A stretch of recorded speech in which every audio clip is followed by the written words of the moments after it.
জঘন্যতম অনুভূতি নিয়ে আপনি আর কতদিন বেঁচে থাকবেন? যে অনুভূতি আপনার জীবনের নিঃশ্বাসকে বন্ধ করে দিয়েছে, আপনার মনের প্রশান্তিকে দূর করে দিয়েছে, আপনার জিনা হারাম করে দিয়েছে, আপনি সেই অনুভূতি নিয়ে আর কতদিন বাঁচতে চান? বের হয়ে আসেন। অনেক হলো তো, অনেক অভিযোগ হলো। কেন করলো, কিসের জন্য করলো, আমি কি একমাত্র মানুষ ছিলাম, কেন মিথ্যা বললো, কেন বেঈমানি করলো, কেন আমাকে ছাড়লো? প্লিজ ডোন্ট কমপ্লেইন, বের হয়ে আসেন। আপনি চাইলেও সবকিছু চেঞ্জ করতে পারবেন না যতক্ষণ পর্যন্ত আপনি আপনার নিজেকে জঘন্যতম অনুভূতির থেকে বের করে না নিয়ে আসবেন।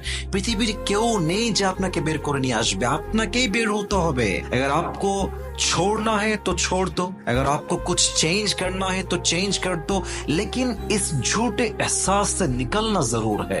যে অনুভূতি আপনাকে প্রত্যেক দিন ঘুটে ঘুটে মারে, যে অনুভূতি আপনার মনের প্রশান্তিকে একদম মাটির নিচে দাফন করে দিয়েছে, এই প্রশান্তি আপনি যদি আনতে চান, আপনার মনের শান্তি যদি আপনি আনতে চান, আপনার ভেতরের জঘন্য অনুভূতি আপনাকে দূর করতেই হবে। তবেই আপনার জীবনকে সুন্দর করবে একজন। বলেন সবাই, তিনি কে?